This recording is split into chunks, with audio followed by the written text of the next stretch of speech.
and welcome to another episode of Obstacle Talk. My name's Linda Honey, and I am with Protected at Work. Hi, and my name is Rhonda Zuraff. I'm one of the founders of P&C Recruiting HR here in North America. I love that. Rhonda, we're super excited to have you with us today and looking at that beautiful lake behind you. Yeah, I'm at Flathead Lake today, and this is often the view from where I work part of the time, although most of our time, at least for myself, is spent at client locations, but it's definitely a treasure when I get to be up here. No doubt, no doubt. I hope to be up there with you soon. Great. What I'd like to do, because I know who you are, but I'd really like, before we get into questions and talking about what you guys do and recruiting and HR and culture and all of those things, would you give the audience a little bit of a background about you and your company? Yes, sure. So Dana Prey, the partner of mine with this endeavor, P&C Recruiting and HR, she and I have known each other for a little over a decade. And we started this business about 7 years ago, both coming out of the mining sector. Prior to joining and starting this business, I worked for two companies throughout my career. Both were public companies, the first of which was a media company based in the Midwest. And then transitioning from there to one of the major gold producers in the world. Got to know Dana through that. She was with a competing gold producer. And after a number of years in each of our careers, we were both at the point in our lives where we had an opportunity to start this business. It was actually, the business plan was a master's thesis project for me, and we executed nearly to the T what that plan was. And really, as fate had it, she and I were both thinking of starting a similar business at the exact same time. So back then, it was just she and I, and today we're thrilled, thanks to a lot of hard work, what I think are some great connections and networks in the industry, really building a strong reputation that really has allowed us to earn more business, and an amazing team of employees we've been able to really selectively recruit for ourselves. Today we have over a dozen folks on our team, and the interesting thing is we were virtual day one, so well before the unfortunate period of COVID. We started out as a virtual company, which was really a point of attraction for our employees, giving them a lot of schedule and location flexibility, marrying that with some strong level of accountability. And here we are today. There's been a lot of luck along the way as well. And certainly part of that luck has been a strong industry sector for certainly mining, as well as some more diverse sectors we now serve in the green energy space, particularly in the battery sector, from mineral extraction to support the electrification of vehicles down through all of the battery supply chain, including battery manufacturing and recycling, solar, geothermal, just a whole host of new areas that rely on a lot of the similar kinds of skill set and have a lot of the same issues as would precious metals, base metals, and industrial minerals in the more traditional mining sense. So yeah, that's how we got started, and really have been fortunate that everyone on our team believes in the fact that our product is our service, and our service is our reputation. And as we all know, it takes a lifetime to build a reputation and only one misstep to falter. So we really have our reputation drive all that we do. I love that. I had no idea about the master and the thesis. I had no idea, and I've known you for a number of years now. So yeah, good for you. It was a hypothetical kind of business plan that that really was a vision. And, you know, if it weren't for Dana spurring me along, I'm not sure I would have had the risk profile to launch into it on my own. So it was good timing for both of us. For sure, for sure. And I think it's great. As you know, Nicole Nance is my business partner, and I think having a business partner makes it easier. And all the people that I know that are solo business owners say you're so lucky to have a teammate, right? Yes, absolutely. Absolutely. And I think I can be transparent when I say we haven't had a single day of regret since moving forward. Certainly we've had challenges along the way, but nothing that's been so insurmountable as to really cause us pause. I also want to touch on, Rhonda, you mentioned reputation and kind of that philosophy behind your company. And that seems to be in the current state of things. And maybe it always is. I'm not HR and I'm not recruiting, but it seems that culture seems to be a really hot topic. And can you talk to the significance of a work culture? We talk to audiences across the industries we serve, and we talk one-on-one with C-suite decision makers and all of the hiring managers we work with in our client base about culture all the time. And I guess our own story is an evolution of that culture, where we adopted a culture of flexibility. No two clients want the same thing. Reputation and responsibility and accountability. And that has allowed us to attract our own top talent. And we tell our clients every day, whatever it is that you want to hang your hat on with culture needs to differentiate yourself from others in your space, from a workforce attraction perspective and from a workforce retention perspective, at a time when competition, I don't think, has ever been greater. Culture is a big thing that sets employers apart. And I think last year in 2022 and the start of 23, Dana or myself spoke with probably over 1,000, several thousand people actually, in a few dozen settings within trade association groups and at industry events about this very topic. And for those listening to this podcast, Rhonda, are there a top one, a top three, a top 5 things people need to pay attention to with their cultures? That's a good question. You know, what we come back to all of the time is, within setting culture, what about that is important and what needs to be included? There's no silver bullet singular recipe.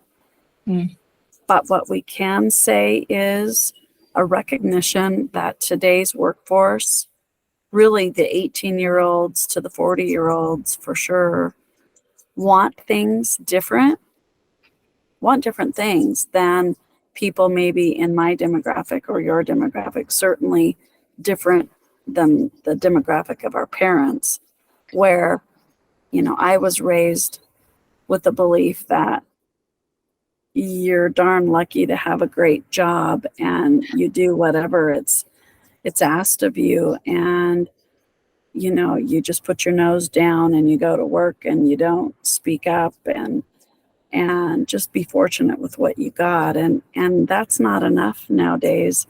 And we've got some amazing intellect and generations worth of experience that are in some cases still at the helm of a lot of our client companies.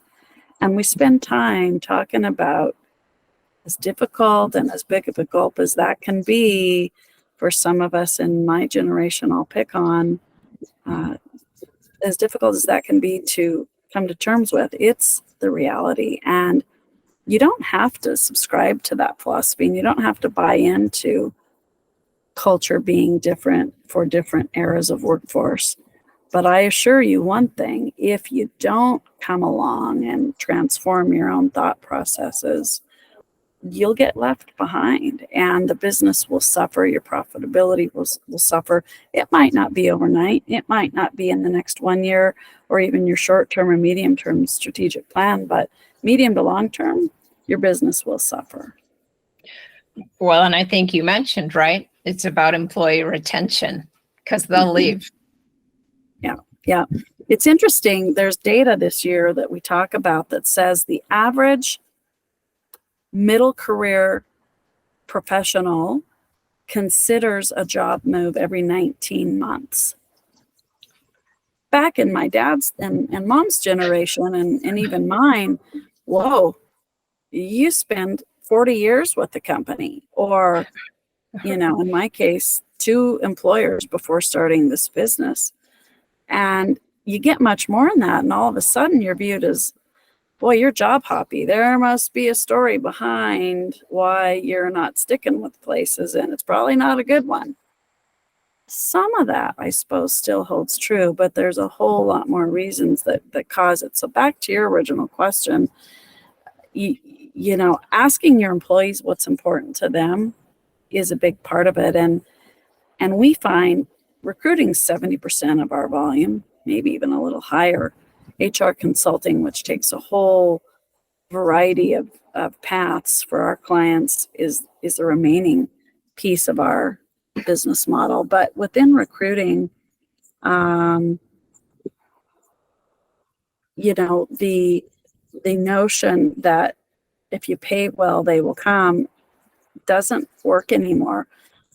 Employees from every sector, I would say, expect competitive pay and competitive benefits. But if you want to get them to join you from another successful role they might be in, comp and benefits aren't enough. It's things like, how much job breadth do I get?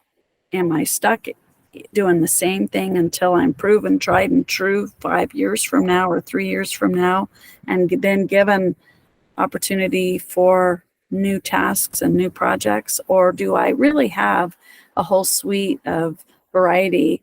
Or can I speak up and raise my hand and really action gets taken to give me that job breadth, that job variety?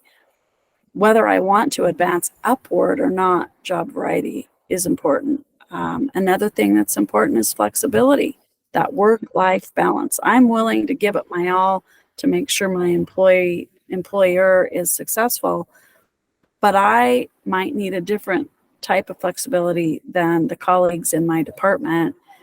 And how willing is the company to be flexible with what my flexibility needs are, whether it's work schedule, work location, and again, job duties. That's a biggie.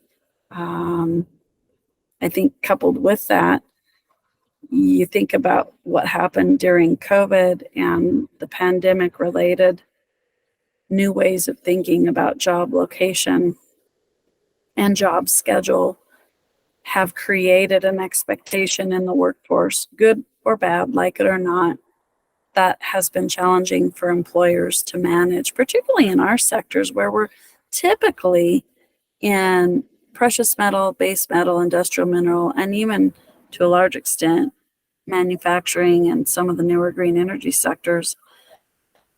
We need a certain number of folks on the ground, at the plant, at the site, getting it done. I mean, that's the reality of our world.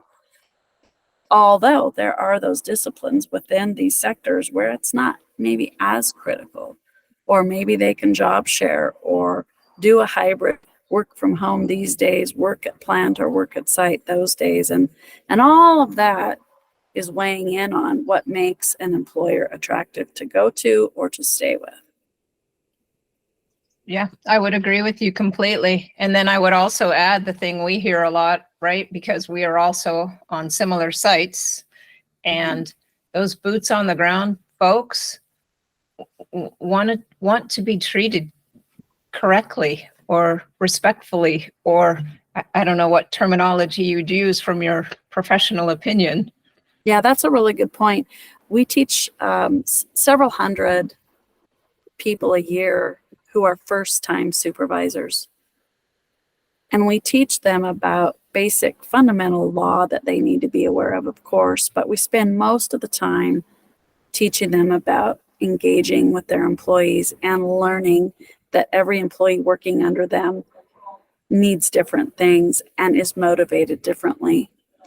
And it's not a one-size-fits-all approach. There's also some stats out there, I can't quote them exactly today, but people stay with companies because of who they work for, and people leave companies because of who they work for. So being treated well is in the eyes of the beholder, but that treating well part matters far more today than it did 20, 30, 40 or more years ago. And it is all the more incumbent on having effective leaders from top down, and certainly at that first time supervisory role, to help with your own retention outcomes and your own attraction ability. I couldn't agree more, because what we hear, right, is good companies can lose good people depending on who's supervising them and how that relationship goes.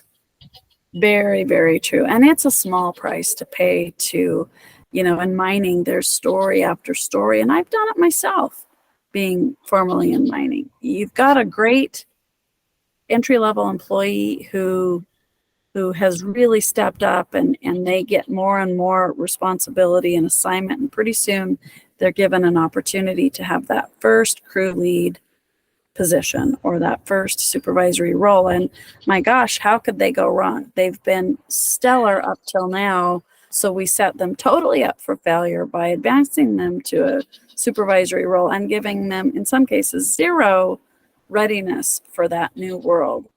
And it's a small price, it's not business changing to invest in those opportunities to build skill for those folks so that they are successful and so that their teams under them are successful.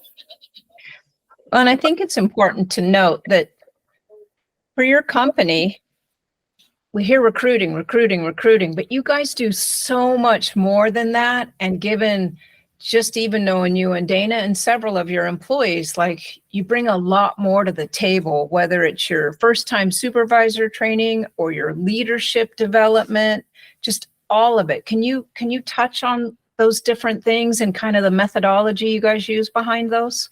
Sure. Again, flexibility is one of our core values for our employees and for our customers who are employers. So typically our contracts on the HR consulting side are very different company to company. Often they are things like some of the obvious: come in once a year and help us ensure our compliance is what it should be, or do a legal review with our leadership team and our hiring managers, or doing that first time supervisory training, helping folks who hire become better at hiring, not only because it's an opportunity that we can impart on them to be legal in all their hiring practices, but be effective in who they're selecting and getting away from that warm body syndrome and trap.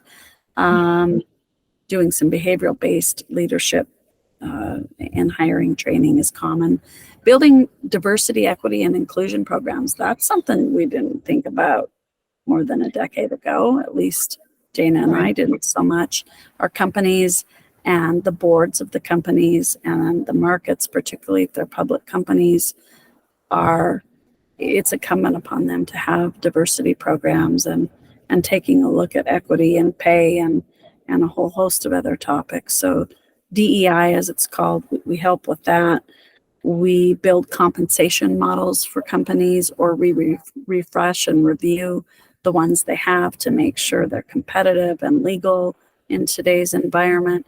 And in some cases, if you're hearing this podcast and you're an employer and maybe you've embarked on a new project, or you're starting to think about developing some new division, or maybe you're a junior mining company starting out, you simply need boots on the ground doing the basic fundamentals of HR. And our team can come in and work on site or remote and often help in those periods of augmenting HR expertise where you can't maybe in some cases, particularly as a junior, justify nor fund a full-time HR structure, but you can make sure your bases are covered with someone such as P&C.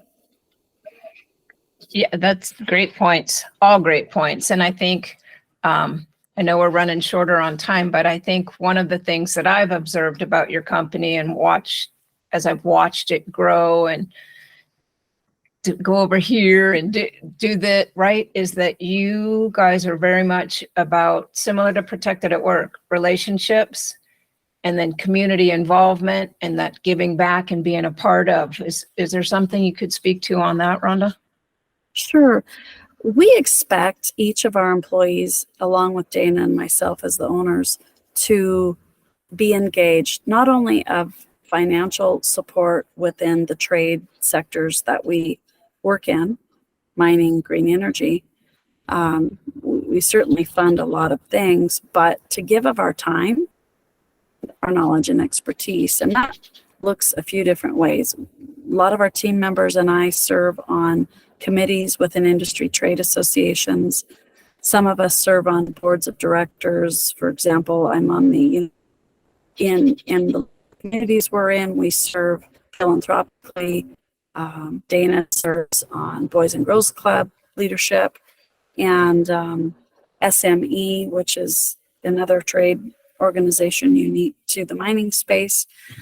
In the battery world, I'm on the board and workforce committee for NATBAT, which is the North American Advanced Battery Technologies Trade Association, represented by all the major automakers, and the Department of Energy is a huge stakeholder to us there. So state mining associations and the like, we give of our time as much as financially, and it's incumbent upon us to be involved with higher education, those trade schools and the four-year degree schools that support the industries we work in. And we've adopted 6 or 7 core schools across the North American region that we are very involved with in that area too. I guess not last but not least, my partner and co-founder, Dana Prey, has a 501c3 nonprofit that I know you're aware of and you all have participated in, called the Pray for Life Foundation, whose mission is to help in a couple different areas, including families managing the logistics of organ transplantation, either on the donor side or the recipient side, as well as youth, particularly youth who have an aspiration for sports and athletics, as did Dana Prey and her family. Son Justin, and that foundation was created in honor of Justin, who was an amazing athlete and an amazing person, and sadly lost his life far too soon due to a slip, trip, and fall. And they were fortunately able, because Justin had become an organ donor on his own accord, that when he did pass at such a young age, many, if not all, of Justin's organs were donated, and that embarked the Prey family on that mission that's done some amazing things. And it's the engine that could, in regards to helping organ transplantation around the country. They've been involved, as well as closer to their home in Nevada. Yeah, thank you for mentioning that. And you're right, certainly not least. That's very important and a great cause, and always happy to be a part of that. I do have one more question for you, Rhonda, and I apologize because I know I'm making you late. Would you agree that human resources and recruiting the right talent, both of the trainings that you also provide, all come together with a company like ours, like Protected at Work, where our goal is safety in the workforce? And I think without training, you mentioned first-time supervisors and those different things, and even starting from the top down, people need to have these courses. People need to have the right people in the right seats. And I believe that your company's one that can assist the people listening to this podcast in making sure that happens. You know, we spend a lot of time with C-suite leaders and operation leadership teams doing strategic business planning. And obviously, no surprise, a lot of those discussions are time spent around operations and technical readiness and financial acumen and financial stability. Part of that piece and puzzle with all the sectors we serve is definitely employee health and safety, environmental stewardship, and human resources at a larger, at a 10,000 foot level. And boy, we see a difference if human resources doesn't have a seat at the leadership table. I always say that's a missed opportunity for a company that wants to be better than average. And I can say that, I suppose, on a bit of a soapbox, considering that's our world, but we have examples of successes, financial successes for private and public companies when HR has a seat at the table, that they don't have those same successes when HR doesn't have a seat at the table. And very much the same holds true with employee health and safety and environmental matters. That's perfect. So for, again, all of you listening, if you are interested in human resources or you need recruiting done, you can certainly reach out to us at Protected at Work, and we'll link you right through to Rhonda and different team members of hers. But Rhonda, what's the best way? How would people find you? Yeah, easy web address. We think we have a pretty user-friendly website, P&C, so PANDC recruiting.com, or feel free to call us. Our toll-free number is 833-775-7729, and you'll hook up with one of our team members that way as well. That's perfect. And again, my hope is, of course, you all know we're getting going on this, that I'll have a link to their website as well.